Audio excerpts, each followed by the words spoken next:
साथियों, आजकल RSS BJP द्वारा कुछ इस तरह की वीडियो लोगों के व्हाट्सएप फेसबुक पर सेंड की जा रही है जिसमें मुसलमानों के खिलाफ भड़काया जा रहा है और एससी लोगों को नीचा दिखाया जा रहा है। आज हम एक ऐसी ही वीडियो का खुलासा कर रहे हैं जिसमें सतगुरु रविदास महाराज जी और सिकंदर लोधी और संत सदना जी की बात की जा रही है। आओ पहले थोड़ा सा इस वीडियो का पार्ट देखते हैं। उनसे कहा गया कि या तो तुम इस्लाम स्वीकार करो या फिर तुम्हें मरे हुए जानवरों का चमड़ा निकालने का काम करना होगा। बहुत अधिक अत्याचार सहने के बाद संत रविदास और उनके अनुयायियों ने चमड़ा निकालने का काम स्वीकार कर लिया, पर इस्लाम कबूल नहीं किया। इस घटना का उल्लेख रविदास रामायण में मिलता है। हाँ जी साथियों, तुगलकाबाद का सतगुरु रविदास मंदिर जो बीजेपी सरकार ने गिरा दिया था, सभी को याद होगा। ये मंदिर और बहुत सारी जगह सिकंदर लोधी ने सतगुरु रविदास महाराज जी के नाम कर दी थी, जो बीजेपी वालों ने आरएसएस के कहने पर हमसे छीन ली। ये लोग नहीं चाहते कि हमारे पुराने मुसलमानों के साथ जो अच्छे रिश्ते हैं या हमारा जो पुराना इतिहास है लोगों को पता चले, क्योंकि इन्होंने अपना झूठा इतिहास लोगों को पढ़ाना होता है, सुनाना होता है। इस वीडियो में आरएसएस का ये लड़का कहता है कि गुरु रविदास जी को सिकंदर लोधी ने मुसलमान बनाना चाहा था, नहीं तो सिकंदर लोधी ने कहा कि आपको मरे पशुओं का चमड़ा उतारने का और जूते बनाने का काम करना पड़ेगा, जबकि ऐसा नहीं है। ये झूठ है। ये काम आदिवासी लोग शुरू से ही कर रहे हैं। हाँ, गंदी नालियां साफ करना, कूड़ा करकट उठाने का काम ब्राह्मणों ने दिया है।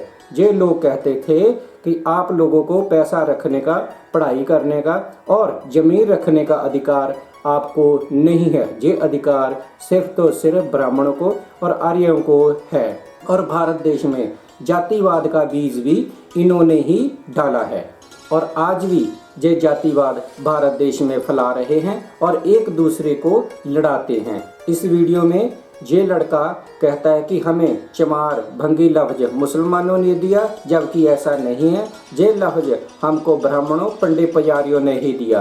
ये नीच जाति शूद्र लफ्ज ब्राह्मणों के ग्रंथों में आम पाए जाते हैं। इस वीडियो में देश के पहले शिक्षा मंत्री मौलाना आज़ाद की भी बात की जाती है। ये लड़का कहता है कि मौलाना आज़ाद ने शिक्षा मंत्री होते हुए किताबों में चबरवंशियों का इतिहास मिटा दिया, जबकि आरएसएस हमेशा ही दूसरों का इतिहास मिटाती आ रही है और अपना झूठा प्रचार करती है। इस वीडियो में और ये लड़का कहता है गुरु रविदास रामायण या समायण, ये भी बिल्कुल झूठ है। कुछ अंग्रेजी किताबों का भी जिक्र है, जबकि सब हम जानते हैं कि श्री गुरु रविदास महाराज जी ने ना तो कोई रामायण लिखी है ना कोई समायण लिखी है। इतिहास के अनुसार भारत देश में पहले SC/ST लोगों का राज था, जिसे हम मूल निवासी आदिवासी भी कहते हैं। फिर भारत देश में ब्राह्मणवाद ने जो अंधविश्वास के रूप में था पैर पसारने शुरू कर दिए। फिर आर्य वंशियों का राज शुरू हो गया। आर्य राजाओं ने छल कपट से कई मूल निवासी राजाओं का कत्ल कर दिया, जिसमें राजा जालंधर, महिषासुर, राजा लंकेश और राजा बाली। ऋषि मुनियों में से शंभुक ऋषि का नाम सामने आता है। जितना समय आर्यों का राज रहा उस समय मूल निवासियों की कोई भी सुनवाई नहीं होती थी। फिर इस देश में मुगलों का जाने के मुसलमानों का राज शुरू हुआ। मुगलों के राज में लोगों की सुनवाई होने लगी। उसी समय सतगुरु रविदास महाराज जी को पंडित पुजारियों ने बहुत परेशान किया हुआ था।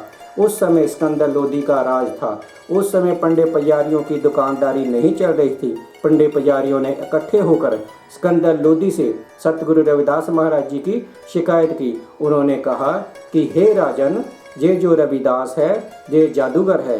ये ना हिंदू धर्म को मानता है ना ही मुसलमान धर्म को मानता है। ऐसा कहकर सिकंदर लोधी को भड़काया था।